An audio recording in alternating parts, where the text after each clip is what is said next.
kami atau di Petra dari SMP 12 Pak, dan guru Bapak sendiri itu Bu Teti, kami CGP Angkatan 6 Kabupaten Solok Selatan itu mendapatkan tugas pada modul 3.1 ini tentang pengambilan keputusan Pak. Hari ini rencananya kami mau mewawancari Bapak terkait pengambilan keputusan oleh Bapak selama ini sebagai pimpinan sekolah. Itu berhubungan dengan kasus-kasus dilema etika. Dia dalam kasus ini ada dua Pak, ada dilema etika, ada bujukan moral. Dilema etika ini ketika dua keputusan yang kita ambil atas situasi itu, dua-dua keputusannya benar, tidak ada yang salah.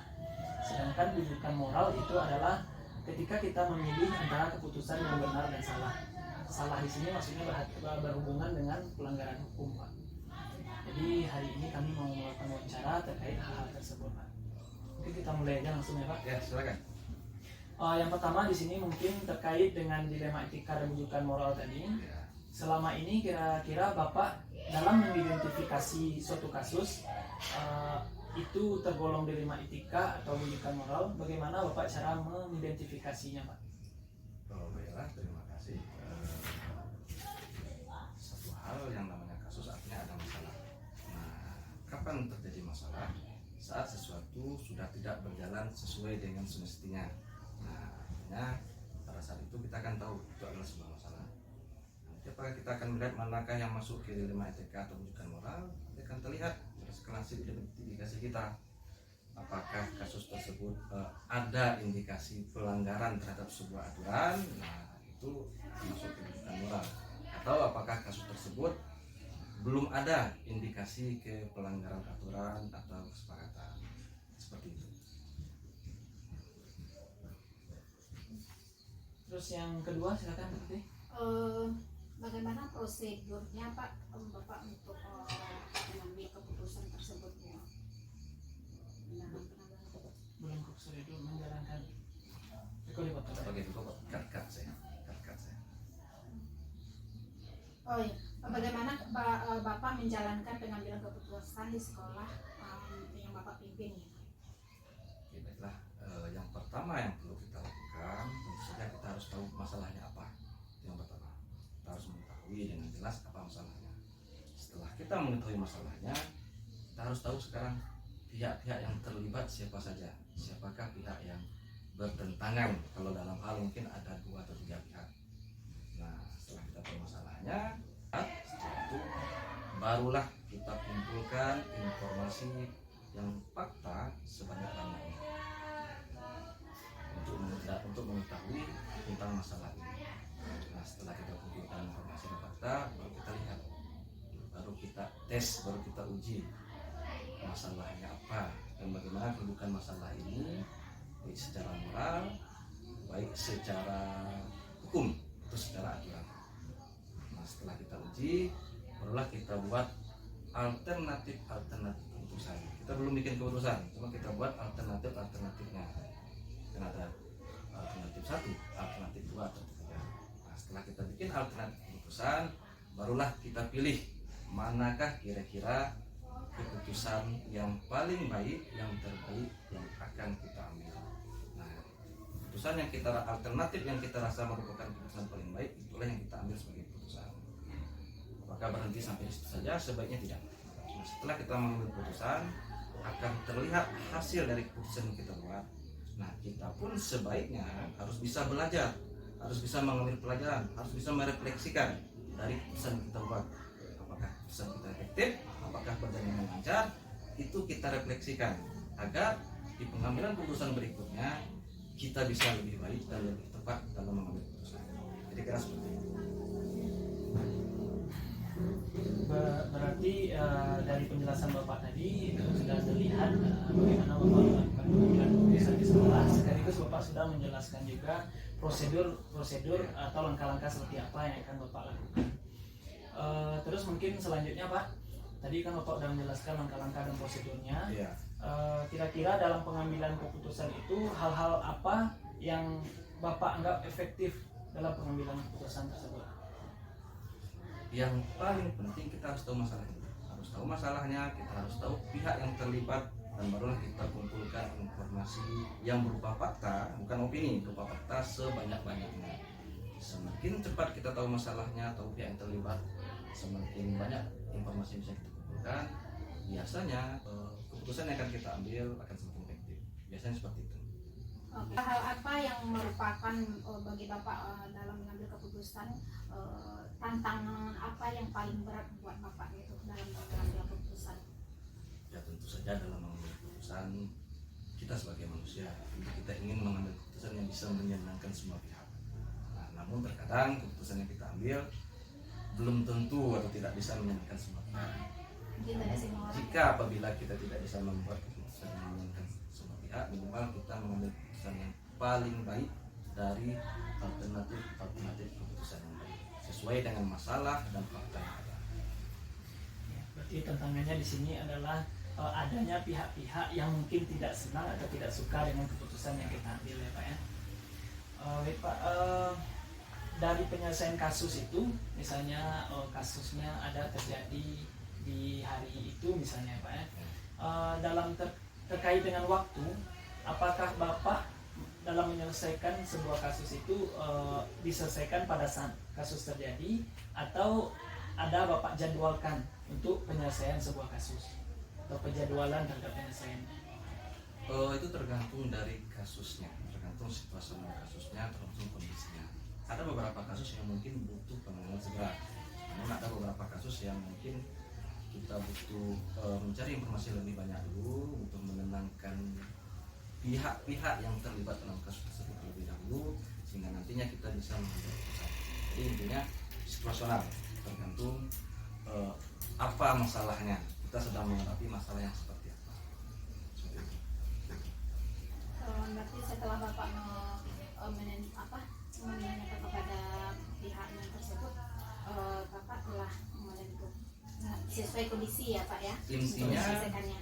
tetap kita tidak boleh langsung mengambil keputusan tanpa melihat masalahnya, tanpa mengetahui pihak yang terlibat, dan tanpa mengambil atau mengumpulkan fakta-fakta mengenai keputusan tersebut. Nah intinya itu, apakah itu dilakukan pada saat itu juga atau kita jadwalkan waktunya, kita pastikan 3 hal ini sudah kita lakukan. Nah nanti akan terlihat apakah memang dibutuhkan saat itu juga kita ambil keputusan. Ya pastikan juga tetap yang 3 ini sudah kita laksanakan. Seperti apa bentuk prosedur yang Bapak lakukan untuk menyelesaikannya, untuk mengambil keputusan? Prosedurnya apa nih? Ini yang tadi. Iya, prosedur ada jalan ya Pak. Tinggal apa Seseorang atau faktor yang mempermudah. Ya, dalam penyelesaian kasus tadi Bapak kan sudah mungkin tergantung situasi Bapak untuk mengambil apanya kan. Siap itu, adakah seseorang atau faktor yang mempengaruhi Bapak untuk membantu Bapak dalam mengambil keputusan tersebut? Mempermudah Bapak. Faktor-faktor atau seseorang ini boleh salah satu Pak yang mempermudah Pak dalam pengambilan keputusan. Bisa faktor, bisa berupa faktor, bisa berupa seseorang tak dia. Lambang.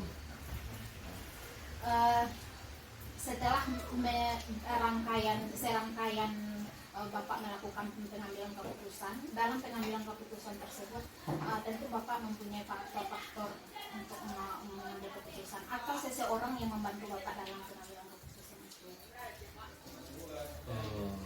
Salah satu faktor yang mempengaruhi efektif tidaknya sebuah pengambilan keputusan adalah informasi mengenai permasalahan tersebut. Semakin banyak informasi yang kita peroleh, semakin valid informasi yang kita peroleh, biasanya keputusan yang akan kita buat akan lebih efektif. Itu yang biasanya berpengaruh. Termasuk juga dengan personal orang yang sedang berada dalam masalah yang perlu kita ambil keputusan. Nah, jika orang yang mungkin bisa diajak bekerjasama, lebih mudah diajak bekerjasama, lebih mudah diajak berempati, bersimpati, biasanya pengambilan keputusan akan lebih efektif dilaksanakan. Ya, berarti yang mempermudah Bapak itu dalam pengambilan keputusan adalah yang pertama itu informasi yang tepat, yang kedua orang yang berkasus tersebut apakah dia mudah diajak bekerja sama atau tidak.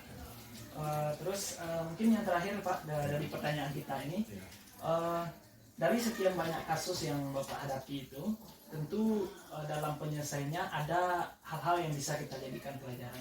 Di sini kira-kira dari penyelesaian kasus terkait dilema etika tadi, pelajaran apa yang bisa Bapak ambil untuk kedepannya? Dan seperti yang saya katakan tadi, setiap kita mengambil keputusan, kita tidak hanya berhenti di sana. Tetap kita adakan refleksi, tetap kita lihat bagaimana hasil keputusan kita tadi. Hasil keputusan tadi kita lakukan refleksi. Untuk apa? Sebagai pembelajaran bagi kita ke depan dalam mengambil keputusan pada permasalahan berikutnya. Jadi caranya adalah kita melakukan refleksi terhadap keputusan-keputusan yang sudah kita ambil. Berarti di sini berarti pembelajaran yang bisa diambil kata Bapak adalah menjadikan keputusan yang kita ambil sebagai pelajaran bagi kita untuk mengambil keputusan-keputusan lain ke depannya agar lebih tepat dan tepat sasaran lah istilahnya. Yang paling tadi itu informasinya yang diberikan dari situ. Jadi, soalnya kalau tanpa tahu informasinya apa kasusnya mungkin susah juga untuk menyelesaikan. Baik Pak, mungkin itu pertanyaan terakhir dan penutup dari kami berdua Pak. Terima kasih atas waktu yang telah Bapak sediakan. Terima kasih juga untuk ilmunya hari ini. Mungkin banyak ilmu baru juga yang kami dapat bersama Bu Teti. Apalagi ini kepalanya sekolahnya penggerak juga Pak Todi. Banyak ilmu juga yang didapat. Ini kami berdua melakukan wawancara ke Bapak karena kami sama-sama pertanyaannya sama, temanya sama, dan analisis kami yang berbeda. Mungkin seperti itu. Terima kasih Pak. Ya, sama-sama. Oke Pak. Nah, Assalamualaikum warahmatullahi wabarakatuh. Waalaikumsalam warahmatullahi wabarakatuh. Baik Ibu, Ibu sebagai pimpinan kepala sekolah SMP Negeri 7 Solok Selatan, saya Teti Suryani, CGP Angkatan 6 Kabupaten Solok Selatan, mau mewawancara Ibu sebagai kepala sekolah di sini, yaitu tentang pengambilan keputusan. Bagaimana Ibu mengambil suatu keputusan yang bernilai kebajikan, yang berbasis nilai kebajikan. Maka untuk itu saya perlu menjelaskan di sini dulu, apakah Ibu mengambil keputusan itu yang dilema etika atau bujukan moral. Yang dikatakan dilema etika tadi itu ya, suatu keputusan itu benar-benar di dalamnya ada benar lawan benar. Siap itu yang dikatakan bujukan moral, yaitu adalah benar lawan salah. Nah, di sini saya akan mengajukan ada 8 pertanyaan.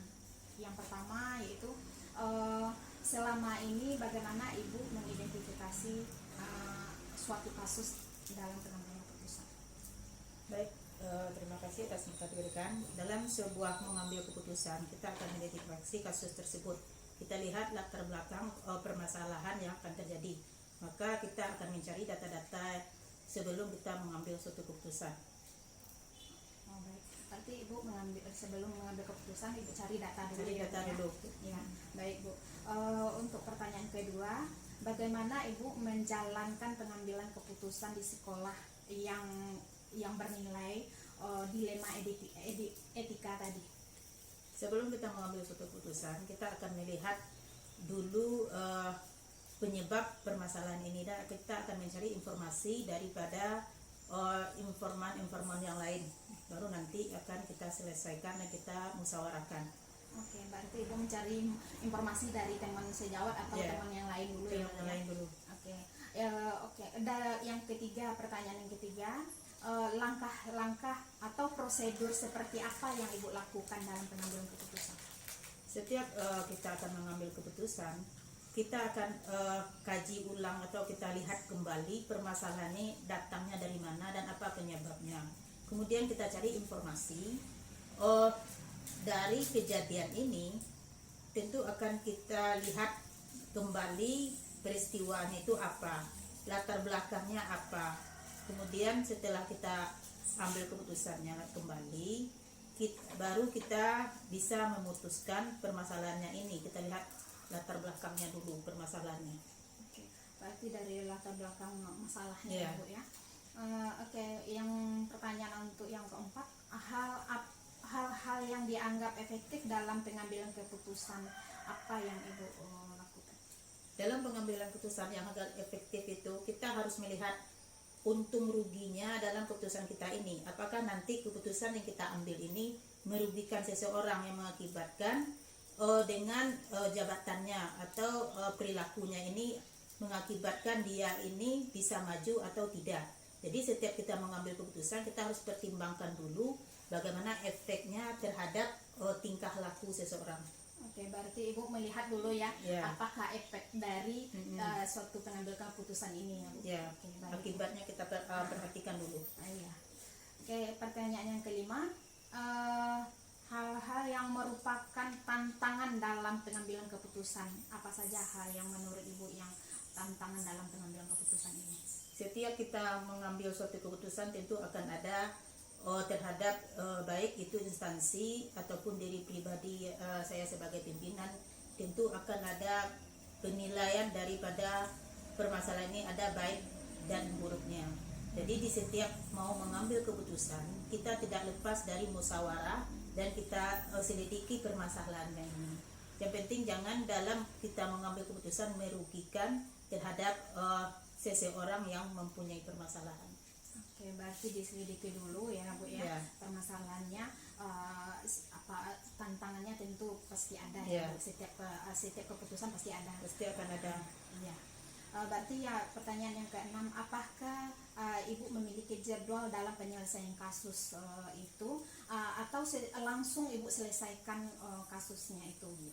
Setiap kita akan mengambilkan keputusan dan penyelesaian permasalahan tentu kita buatkan jadwalnya, karena akan kita pertimbangkan baik buruknya dan akan kita selidiki sebelum kita melanjutkan kasus ini. Tentu kita adakan penyidikan dulu dan peninjauan kepada teman-teman sejawat dan pihak-pihak yang lainnya.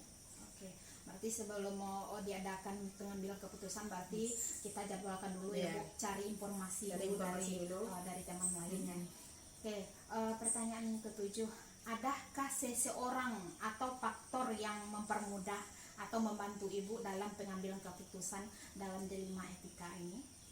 Di setiap sekolah kita mempunyai tim rewardnya atau tim yang bisa untuk kita melakukan kerjasama. Jadi di setiap sekolah itu, setiap instansi tentu tidak lepas hanya satu keputusan itu diputuskan oleh kepala sekolah. Kita punya tim seperti ada wakil, guru senior, kaur dan lain-lain yang bisa termasuk kepada komite. Kita selalu meminta nasihat atau pertimbangan dari pihak terkait lainnya. Berarti Ibu kerjasama ya, kolaborasi Ya, antara kolaborasi. seluruh guru ya Bu. Ya. Oke, pertanyaan yang terakhir Bu, dari semua hal itu pembelajaran apa yang Ibu dapatkan dari pengambilan keputusan dilema etika ini? Di dalam suatu kita mengambil proses dilema etika ini, yang kita dapat kita pelajari, yang dapat kita ambil hikmahnya adalah di dalam kehidupan tidak mungkin semua kita ini tidak akan berbuat kesalahan. Jadi disinilah kita bisa membina dan memupuk persaudaraan dan juga bisa memberikan nasihat kepada teman-teman yang mempunyai permasalahan. Dan ini juga tidak luput dari kerjasama tim kita di sekolah. Dan setiap keputusan yang akan diberikan atau ditetapkan itu selalu melalui musyawarah dengan sama-sama tim dan semua pihak yang terkait di sekolah kita. Berarti pembelajaran di sini saya juga dapat apa ya Bu, semua keputusan itu berarti kembalinya kepada musyawarah. Ya. Oke Bu, terima kasih banyak atas kesediaan Ibu di wawancara hari ini. Saya terima kasih banyak sebagai calon CGP angkatan 6 Kabupaten Solo Selatan telah mau diwawancarai untuk tugas saya sebagai CGP. Terima kasih banyak. Semoga sukses.